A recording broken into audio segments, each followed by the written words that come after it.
Glória a Deus. É com muito temor e tremor, mas também com muita alegria, que eu quero saudar a todos com a paz do Senhor. Glória a Deus. Aproveitamos que estamos de pés. Abra comigo, por favor, o livro de Ruth, capítulo 4.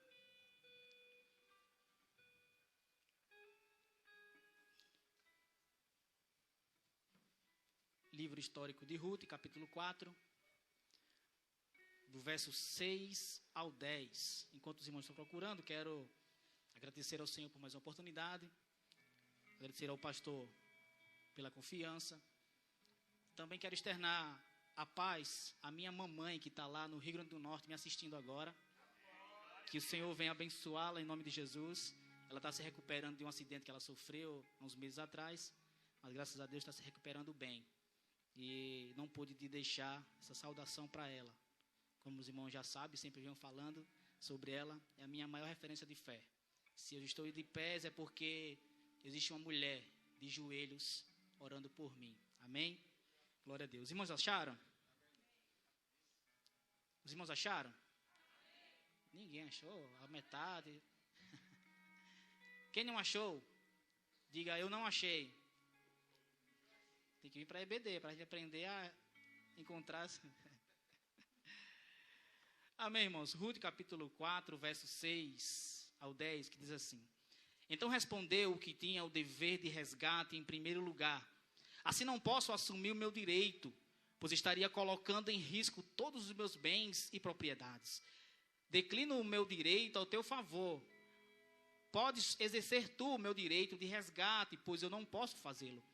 Ora, antigamente em Israel, para que a lei do resgate, a transferência de propriedade fosse válidos, a pessoa tirava a sandália dos pés e dava ao outro, e assim oficializavam os acordos e negócios em Israel.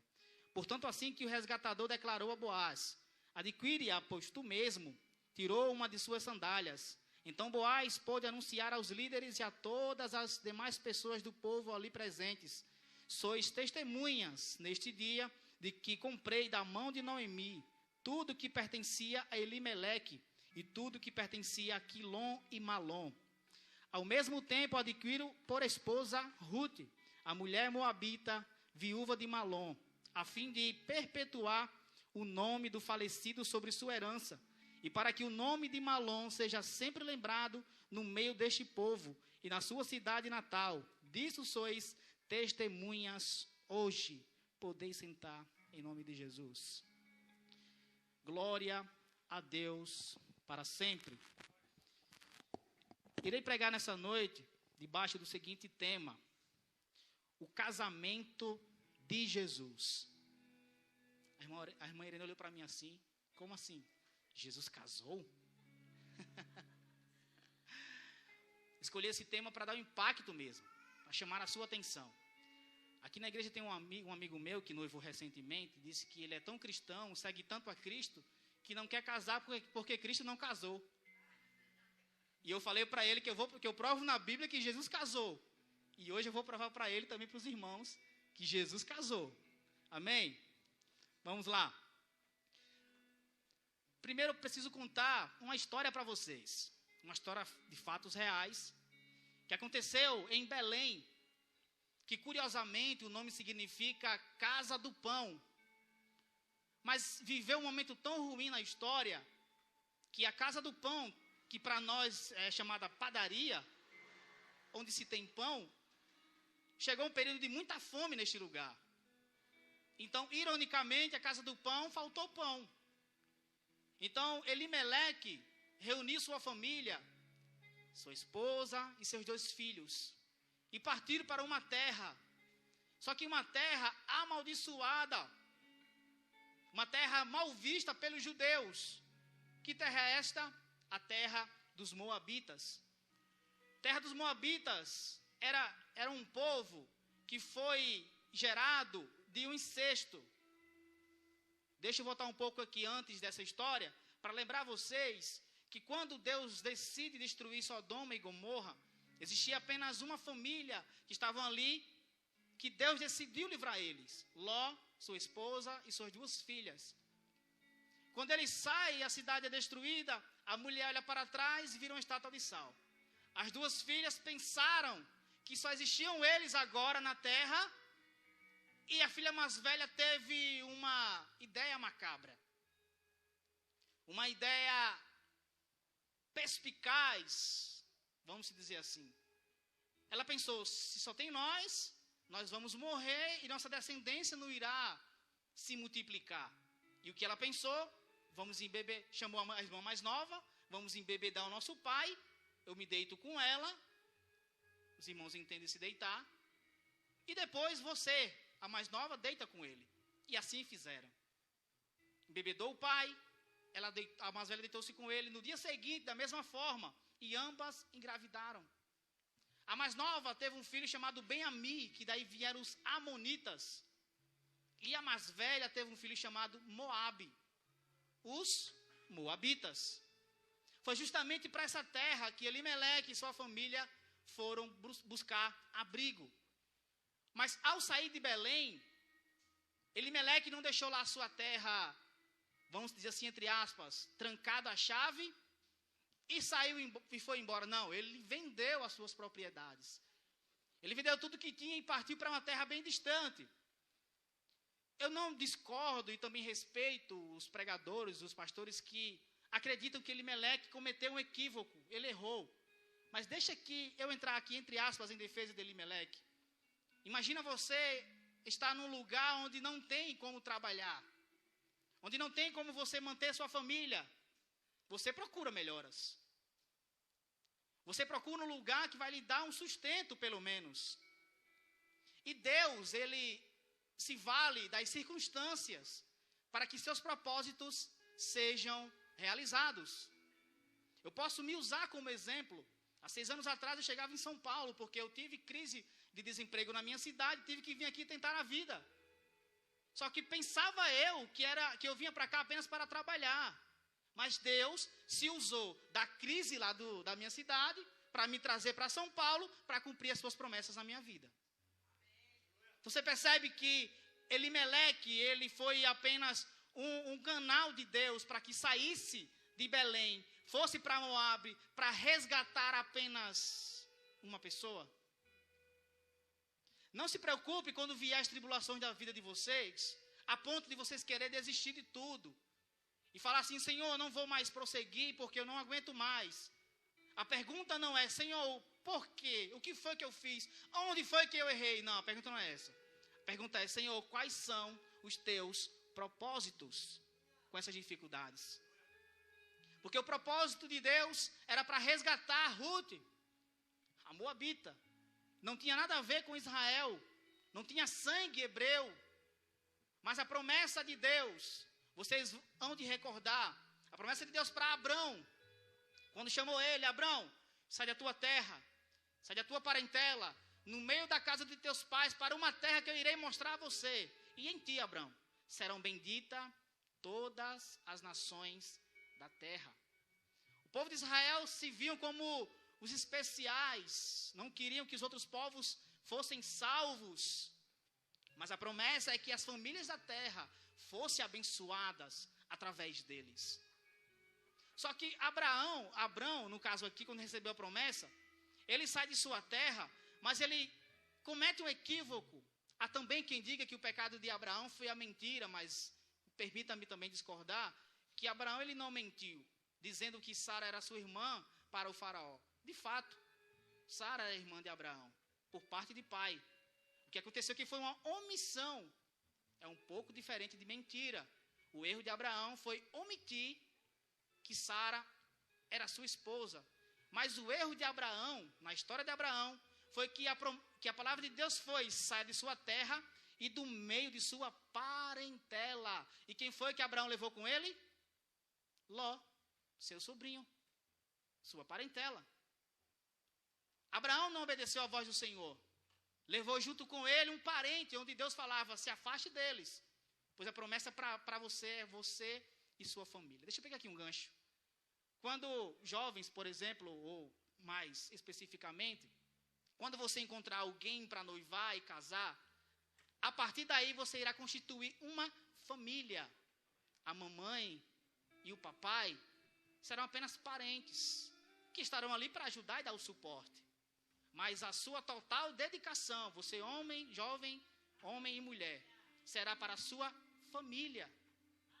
Pois Deus instituiu a família para um propósito. E a família de Abraão era para esse propósito. Mas Abraão levou consigo o seu parente, que depois teve uma briga entre eles, tiveram que separar.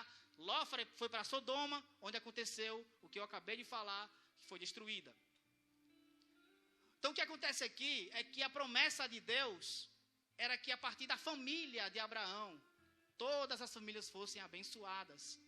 Então Deus, ele se valeu agora da crise em Belém para levar essa família para Moabe, e lá os 2 filhos de Elimeleque casam-se. O mais velho casa com Ruth e o mais novo casa com uma mulher que agora não me recordo o nome dela, que é tanta informação que às vezes a memória falha, né? Mas ambos casam. Só que aconteceu algo inusitado, inesperado. Lembrei agora o nome dela, Orfa. Ruth e Orfa. Acontece algo inesperado. Eles morrem, deixando Noemi viúva e também sem os seus 2 filhos. Então pensa na cabeça de uma mulher que saiu de uma crise, tentando se estabelecer em outro lugar, e agora perde toda a sua família. Mas o que eu vejo aqui nesses textos, nessa história, é que Deus ainda estava no controle. Será que você consegue olhar para os seus problemas e entender que Deus, ele ainda está com você no problema? É muito fácil a gente dar glória a Deus quando tem o tanque cheio, o armário farto, todos os dias você se alimenta bem, tem emprego. É muito fácil. Mas eu quero ver se você consegue ver Deus na crise de ansiedade, na depressão, na falta de emprego. Deus, ele não se afasta um minuto sequer. Ele quer apenas se revelar melhor a você no meio dessas crises. Deus, ele pegou o problema de Elimeleque, que depois morreu, ficou Noemi. Ele pega agora o problema dessa mulher, para a partir dela escolher uma outra mulher que iria mudar a história, não só daquele tempo, mas a história da humanidade. Porque a descendência de Jesus veio através dessa mulher chamada Ruth. Vocês percebem que Deus, ele usa das circunstâncias para cumprir os seus propósitos? Deixa-me também pontuar Eclesiastes capítulo 3. Deus não tem um tempo para todas as coisas. O texto é bem claro, Eclesiastes 3, você pode abrir e conferir. Deus tem um tempo determinado para cada propósito. Essa é a diferença. Então, se o tempo do propósito de Deus chegar, ele não vai levar em consideração se você está bem ou ruim na sua vida. O propósito de Deus tem que acontecer. E independente das circunstâncias, vai acontecer. Aleluia. As circunstâncias eram desfavoráveis. Mas o propósito de Deus era para resgatar as famílias da terra, para fazer parte também do povo de Deus. Lembra que Jesus, ele afirma isso, que éramos como jambuzeiros bravos, mas fomos enxertados na oliveira verdadeira. Nós não somos judeus, nós não somos israelitas, não somos hebreus, somos gentios, povos que não fazem parte dos judeus. Mas por causa de Cristo, que é a oliveira verdadeira, ele enxertou nós na vida eterna. Então foi isso que Deus fez. Usou Noemi. Primeiro usou Elimeleque, sua família. Eles morreram, ficou Noemi. E Noemi olhou para suas 2 noras e falaram assim, ó, fiquem aí. Eu não quero que vocês sofram mais, porque vocês também estão de luto, perderam seus esposos. Deixa eu voltar para minha terra, pelo menos lá eu tenho alguma coisa a fazer e tentar recuperar aquilo que eu perdi. Só que as 2 falam, não, eu vou também contigo, eu quero ir também. Só que o texto vai dizer que o texto diz que elas vão no caminho e Noemi insiste. Fala, minhas filhas, eu não tenho mais condições. Mesmo se eu casasse agora, engravidasse agora, os filhos fossem crescer, vocês não iriam esperar até eles ficarem maduros para vocês casarem com eles. Ou seja, cada um tome sua vida, tome o rumo de sua história, podem ir. E eu entendo aqui que Orfa, ela tinha meio que o interesse, porque ela fala assim, realmente a senhora tem razão. A senhora não tem mais filho para dar para me casar, eu não quero ficar viúva para sempre. Eu não quero ficar solteira. E ela prefere ficar com seus povos. Eu também entendo ela, porque ela era moabita. E não é fácil você abrir mão de sua vida, de uma história toda que você fez em determinado lugar, assim como eu. Vivi 26 anos de minha vida no Rio Grande do Norte, no Nordeste, e vim para cá começar do zero praticamente. Não do zero totalmente, porque eu vim para casa dos meus tios, e tinha pelo menos um alguém para me ajudar. Mas comecei do zero, questão de amizades, não conhecia ninguém de amigos aqui. Mas Deus, Ele usou, e mais uma vez enfatizando, a minha circunstância de desemprego para trazer para cá e assim cumprir com o seu propósito na minha vida. Os irmãos aqui conhecem bem a minha história. Casei, cheguei nessa igreja, fui consagrado em diaconato nessa igreja, fui apresentado ao presbitério nessa igreja, casei nessa igreja, fui consagrado ao presbitério nessa igreja.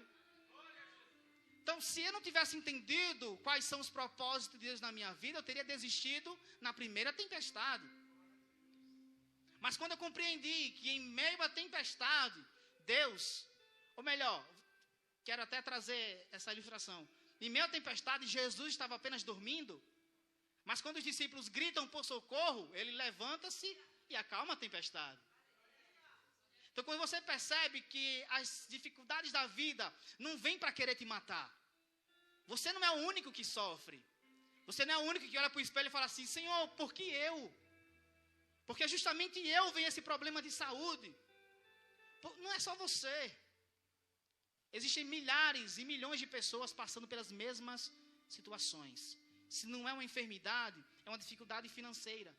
Mas a questão é que você precisa olhar para essas dificuldades e enfatizar mais uma vez que eu falei anteriormente. E perguntar a Deus, Senhor, quais são os teus propósitos em meio a essas dificuldades? Quando Noemi insiste com elas, Orfa volta. Só que Ruth, ela vê na sua sogra algo diferente. E pegando até aqui um gancho, você que já é sogra, você que também é nora, a sogra precisa ser uma segunda mãe, que a gente até considera, mas ela precisa ser um exemplo também de mulher. Porque quando Ruth olha para sua sogra, ela vê que há algo diferente nela. Noemi chega em terra estranha, mas ela não negocia os seus princípios em terra estranha. Lá os moabitas eram comuns, eles adorarem outros deuses.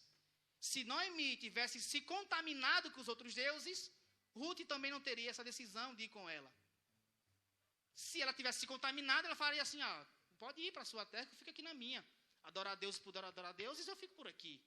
Mas Ruth percebeu que Noemi era diferente. A ponto dela olhar para ela e falar assim, não insista mais, por favor. Para onde fores, eu irei. O seu Deus também será o meu Deus.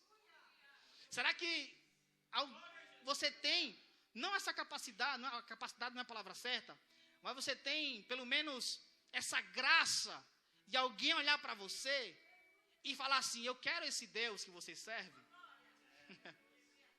Será que lá na escola, no trabalho, alguém olha para você e fala assim, eu quero aceitar a Jesus porque fulano de tal, ele é assim, assim, assim. Ele não negocia os seus princípios.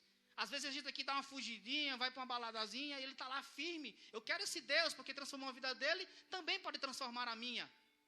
Foi isso que Ruth viu em Noemi. A ponto de declarar a adoração ao único Deus, o Deus de Israel. Noemi, vendo que Ruth estava insistente e percebeu que ela não iria abrir mão, as duas voltam para Belém. Em Belém, saiu notícia que estava se recuperando, estava voltando a ser próspera novamente. A casa do pão voltou a ter pão. Só que Noemi perdeu todas as suas posses, porque o seu marido tinha vendido tudo. E agora? Como é que eles irão recuperar todas essas coisas que eles perderam. É aqui onde entra, se você puder ler depois de sua casa mais detalhado, você pode conferir no livro de Deuteronômio, tanto em Deuteronômio como em Levíticos, vai trazer uma série de instruções para como se recuperar uma terra em Israel. Por exemplo, pode abrir aí, por favor, Deuteronômio capítulo 25. Deixa eu discorrer com você um pouco nesses textos, para você compreender aonde eu quero chegar. Glória ao nome de Jesus. Deuteronômio 5, verso do 5 ao 10. Olha só o que diz. Quando dois irmãos moram juntos e um deles morre sem deixar filhos, a mulher do morto não sairá para casar-se com um estranho à família. O irmão do marido se casará com ela e cumprirá com ele o dever de seu cunhado. O primeiro filho que ela der à luz tomará o nome do irmão falecido, para que o nome deste não se apague em Israel. Contudo, se o cunhado recusa desposar a cunhada, esta irá aos anciãos e líderes do lugar que ficam à porta da cidade e declarará: meu cunhado está recusando suscitar um nome para seu irmão em Israel. Não quer cumprir seu dever de cunhado para comigo. As autoridades da cidade o convocarão e conversarão com ele. Se ele persistir alegando não desejo desposá-la, então a cunhada se aproximará dele na presença dos anciãos, tirar-lhe-á as suas sandálias, tirar uma das sandálias dele, cuspirá em seu rosto e fará esta declaração. E precisamente isto se faz contra um que não dá ao seu irmão descendentes em Israel.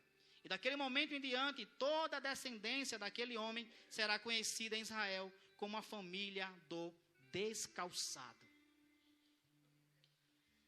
Se, por exemplo, Malom tivesse morrido e Quilion tivesse vivo, Ruth teria que casar com Malom. E o filho que ela, com Quilion, e o filho que ela tivesse com Quilion não seria de Quilion, seria para dar continuidade à descendência de Malom. Entenderam até aqui? Então vamos lá. Quando Ruth agora não tem ninguém para desposar ela, porque ambos morreram, ela chega em Belém. Noemi sabia das leis de Israel. Ela entendeu que Ruth precisava dar continuidade na descendência de Malom. Então Noemi percebe que existe um entre eles que é um parente próximo, que se chama Boaz.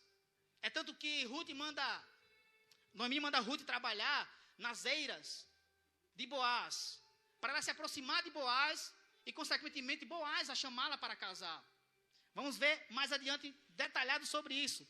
Mas vejamos também em Levíticos capítulo 25.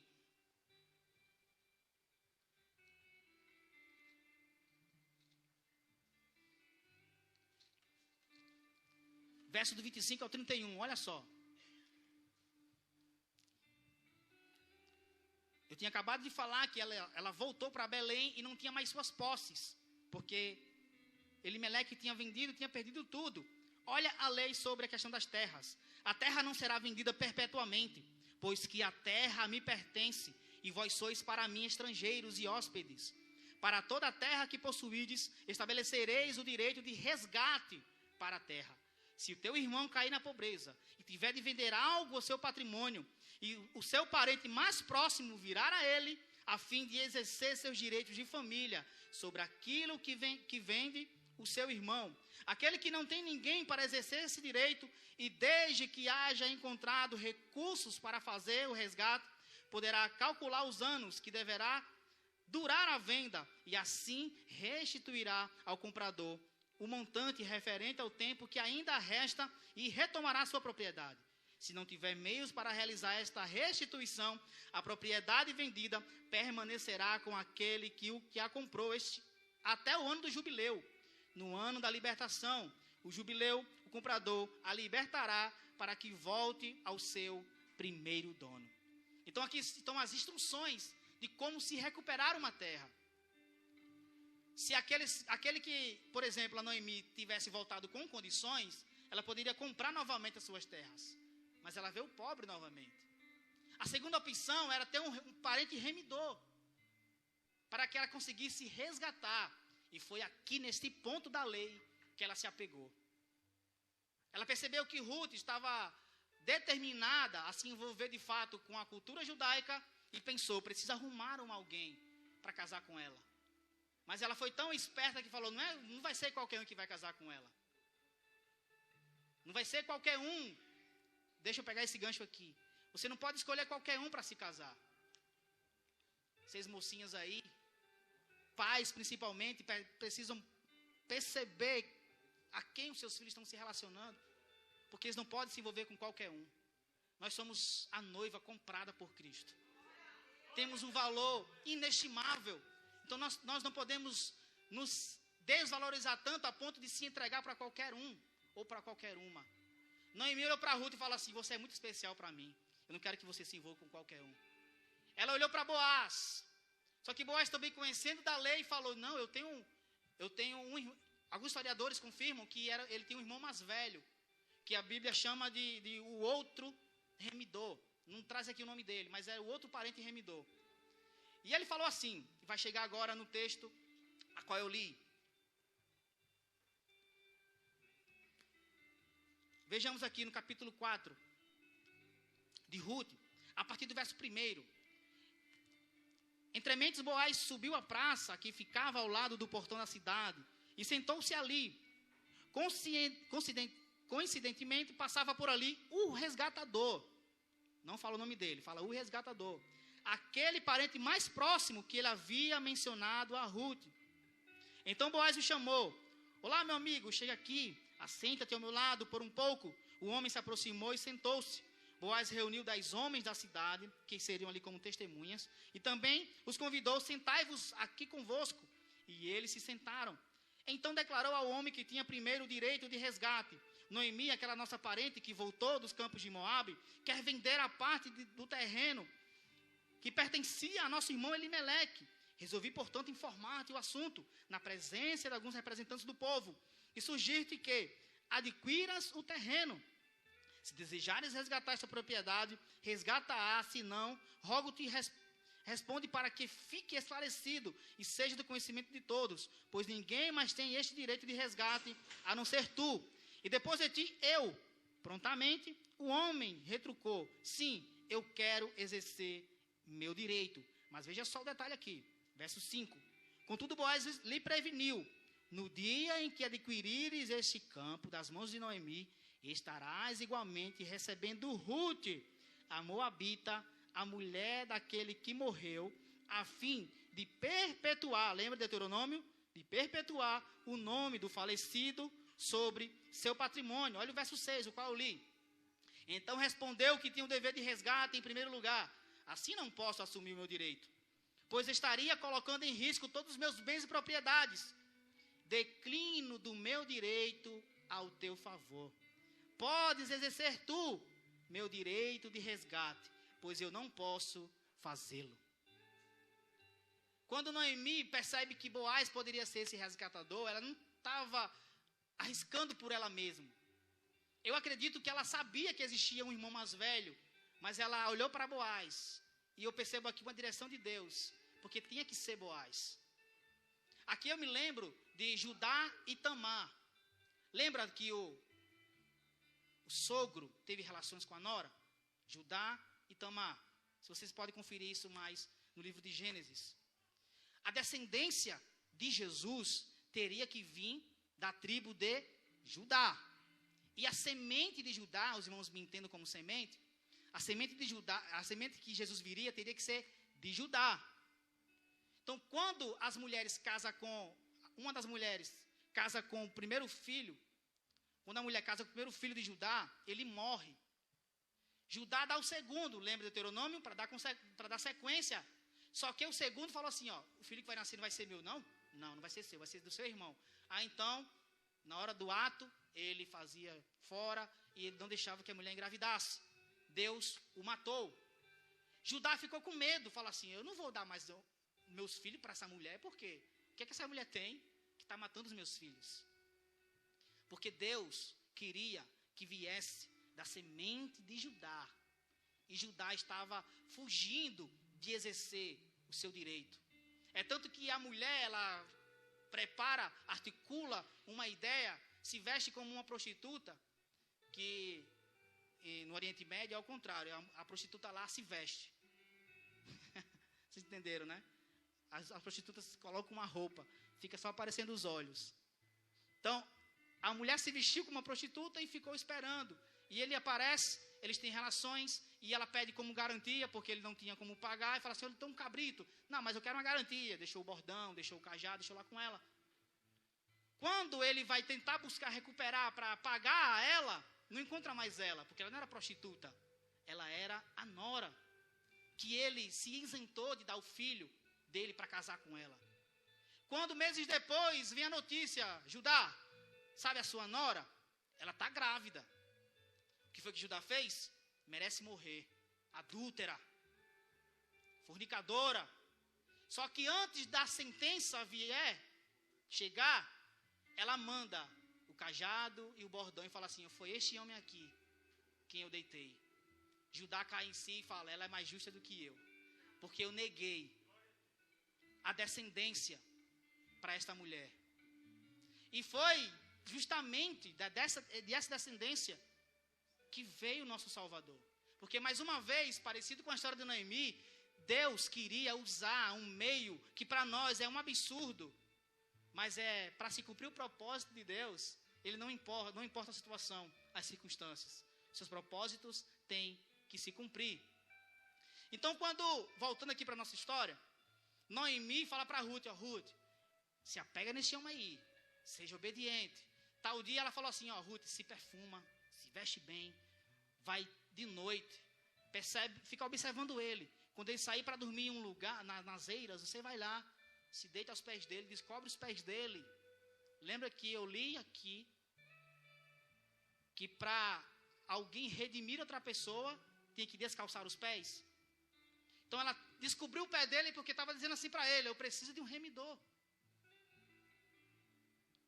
Aqui eu estou começando a entrar aonde eu quero chegar. Ruth mostra para Boaz que ela está precisando de uma remissão. Está precisando de um redentor.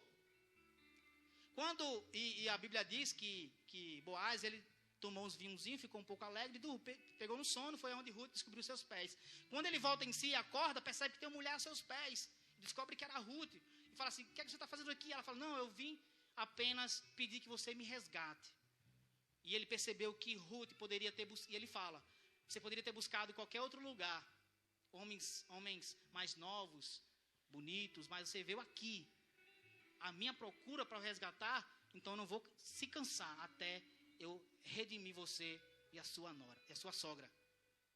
É aqui aonde eu quero chegar e entrar na mensagem. Quando Boaz chama o seu irmão mais velho, como os historiadores afirmam, e ele fala que não pode, Boaz assume a posição e casa-se com Ruth. E o casamento é interessante. O casamento acontece assim, ele tira a sandália dos seus pés e dá para ela, em sinal que está redimindo ela, resgatando ela, trazendo de volta as terras que ela e a sogra perdeu. Então Boaz resgata tudo o que Noemi tinha perdido. Fiquemos de pé, por favor. Já vou encerrar.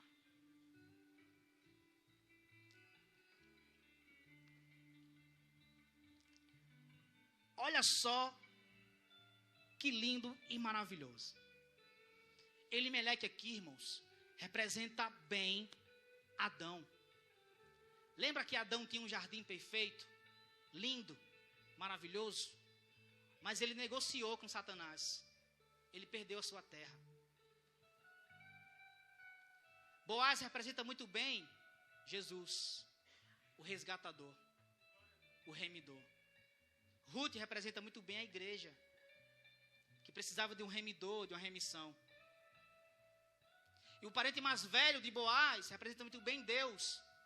Então aqui é onde percebemos por que representa Deus. É porque ele não pôde assumir, que alguns historiadores também confirmam que esse homem já era casado, ele não queria trazer problemas para casa. Ou seja, Deus, ele era o parente mais próximo de Adão, porque foi Deus quem o criou. Mas Deus não podia redimir, não podia casar-se, porque Deus já era casado, sabe com quem? Com Israel. Lembra da história de Oséias e Gomer? Que Oséias vai e ama uma mulher prostituta e casa com ela. Era Deus mostrando o seu amor para Israel. Mesmo Israel se prostituindo, Deus ia sempre à procura de Israel. Então Deus não podia resgatar, Deus não podia casar-se porque já era casado com Israel. Então quem era o outro parente mais próximo? Jesus. Então Jesus também, Paulo afirma isso, que ele é o segundo Adão. Então o primeiro Adão perdeu suas terras. Precisava vir um Adão da mesma essência para resgatar tudo que Adão perdeu. Quando Jesus vem e começa a cumprir seus propósitos, a igreja ainda não estava estabelecida. Jesus, sabe a hora que Jesus vai casar com a igreja? Na cruz, perante os anciãos. Lembra que eu li aqui? Que Boaz chamou os anciãos para servir como testemunha? Porque se o mais velho não quisesse casar, ele casaria. Então, perante os anciãos, Jesus casou com a igreja na cruz. Aleluia. Glória a Deus. Você lembra que quando Deus cria o homem e cria do pó da terra, mas quando vai criar a mulher, cria da costela? E um autor muito conhecido diz que não criou da cabeça, para não ficar acima do homem, não criou dos pés, para que o homem também pisoteie ela. Criou da costela, para que fique de lado dela, ao seu lado. Quando Jesus morre, o que o soldado faz com ele? Pega uma lança e fura onde? Irmãos, nada na Bíblia está por acaso. Nada está por acaso. Onde foi que justamente o soldado furou Jesus? Na costela. Já entregaram a minha mensagem aqui. Foi justamente nesse momento que nasceu a igreja. Da costela de Jesus ferida, da costela de Adão, nasceu Eva, que representa a humanidade, né? Que é a mãe dos humanos. E quando Jesus é ferido na costela, nasce a igreja. Se Eva não conseguiu dar conta do recado, nesse momento nasce a igreja, para dar continuidade no propósito de Deus. É nesse momento que Jesus, ele ainda não casa, porque ainda vai haver um casamento ainda. Mas é nesse momento que Jesus noiva com a igreja. Assume um compromisso com a igreja. Aí você fala, Luan, mas você acabou de ler que quando há um noivado, um casamento, se tira as sandálias e se entrega para a noiva. Você lembra que o apóstolo Paulo falou? Que Jesus nos deu os calçados do evangelho para nós. Aleluia. Jesus prometeu um casamento para você. Aleluia. Jesus na cruz estabeleceu um noivado com você. O casamento judaico é basicamente assim. O menino, para nós aqui é um absurdo, mas no Oriente Médio é comum. O menino, quando atinge 12, 13 anos, ele passa a ser já um homem. Se ele tiver já decorado as 613 leis e falado as 613 leis, a partir daquele momento ele já é de maior e ele já pode casar. Então ele vai, mira para uma moça que também tem mais ou menos a sua idade, 12, 13 anos, que a propósito, Maria, mãe de Jesus, tinha mais ou menos essa idade quando engravidou de Jesus. Maria não era uma jovem de 25 anos, 30 anos, não. Maria era uma mocinha, 12, 13 anos. Então o jovem vai lá, bate na porta. Lembra quando diz Apocalipse? Esse que estou à porta e bato? Então o noivo vai lá, bate na porta e fala para os pais, eu quero casar com ela. Se ela falar, eu quero, ele leva também prata e um copo de vinho. Ele faz o pagamento e dá o copo de vinho para que ela tome aquele vinho. Enquanto ela está tomando o vinho, ele afirma, eu estou indo para o meu pai, preparar lugar para vocês, para que onde eu estiver, estejais vós também. Lembra de João 14?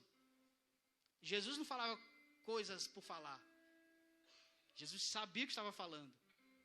Então, quando aquela mulher toma aquele vinho, ela está confirmando que assumiu um compromisso com Cristo. Aí você me pergunta, Luan, quando é que a gente toma esse vinho? Na Santa Ceia. Então você vê a importância de você se batizar nas águas? É porque você, quando vem um convite, quer aceitar a Jesus? Eu quero. Mas se você ainda não provou do vinho, irmãos, está faltando alguma coisa. Você precisa se batizar nas águas. Porque quando você toma o vinho, você está provando na prática que de fato assumiu o compromisso com o noivo. Então o noivo, ele vai para a casa dos seus pais e não sabe a hora que vai. Porque quem decide é o pai. Quando o pai fala, está pronto meu filho? Então ele volta com festas e leva a sua noiva para o casamento que durava 7 dias. E aí entra a questão das bodas do cordeiro, que é por isso que eu falei que a gente não está casado ainda, estamos noivos. Porque a festa das bodas do cordeiro será no céu. Concluo dizendo, você não é uma pessoa descompromissada a coisa nenhuma. Você tem um dono. Esse dono chegou na porta do seu coração e bateu. Você falou assim, pode entrar. E ele não pagou com prata. Ele não pagou com ouro. Ele pagou com seu precioso sangue. E falou assim, você quer ser minha? Você quer ser meu? E você falou, eu quero. Pois agora fica na promessa que um dia eu irei voltar para te buscar. Fecha seus olhos comigo. Senhor, outrora o Senhor bateu na porta do coração de cada um. Bateu na porta do coração da igreja.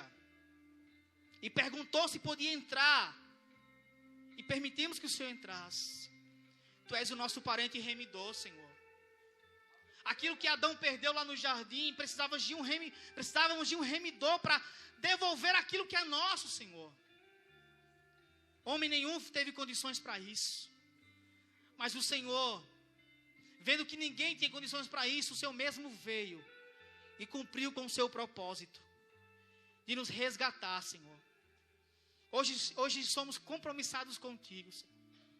É por isso que eu não aceito, Pai, ofertas do mundo, ofertas que vêm de fora, porque eu já sou noivo, eu já tenho um compromisso. Aleluia. Neste momento, Senhor, eu te peço, essa palavra ministrada, Senhor, caia como um bálsamo nos corações, para que cada um entenda que eles não são qualquer um. Houve um preço pago, e foi o maior dos preços, que foi o teu sangue precioso. Não somos qualquer um, Senhor, porque o Senhor se sacrificou por nós, nos resgatando das garras da morte e do inferno. Senhor, obrigado por ter vindo e nos resgatado, Senhor, porque o Senhor é fiel e poderoso. O Senhor nos resgata, Senhor, da morte. Que o Senhor venha nos ajudar, Senhor, a ficar firmes e constantes nessa obra sempre perseverante, no nome de Jesus. Para concluir, existe um homem no Antigo Testamento, o único no Antigo Testamento, que sabia, pastores, que existia um Redentor. Ninguém falou nada para ele. Ele recebeu a revelação de Deus. Você pode ler no capítulo 19 de Jó. Jó, em meio à sua tempestade, a gente lê hoje e sabe que nosso Redentor é Jesus.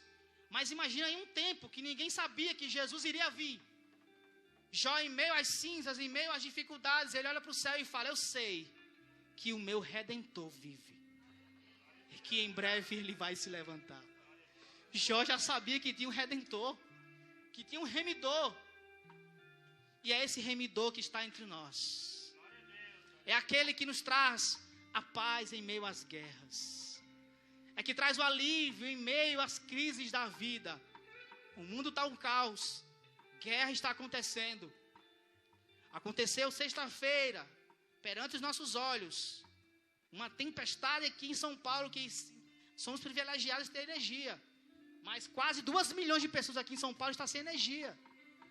As coisas estão acontecendo aos nossos olhos, e nós conseguimos ter uma paz em nossos corações. É porque esse remidor, Jesus, o Boaz, que amou a Ruth, é Jesus que amou a igreja.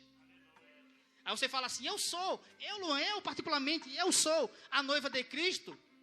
Não, você sozinho não. A noiva de Cristo é a igreja. É aqui onde acaba com toda a doutrina, que dizem, eu sou a igreja, então eu fico em casa mesmo. Não, eu sou a igreja. Eu sou o templo e morada do Espírito Santo, então Ele está comigo onde eu for. Você é o templo, concordo. Mas você não é igreja sozinho. Paulo vai dizer, vai nos ensinar muito bem sobre isso. Somos membros que faz parte de um corpo. E esse corpo é a igreja de Cristo Jesus. Se você não se enquadrar no evangelho, meu irmão, sinto dizer, você não é igreja. Se você não se enquadrar no evangelho de Cristo Jesus, você está ainda desgarrado. Irmão, mas eu sou cristão há tantos anos. Se você estiver fora do evangelho, você é apenas um frequentador de igreja. Você ainda não é igreja. É com essas palavras que eu quero abrir o convite. Se porventura tem alguém que quer entregar a sua vida para esse remidor, para esse redentor, para esse homem que se sacrificou para salvar a sua vida, para morrer pela igreja, a qual todos nós fazemos parte. Essa é a oportunidade.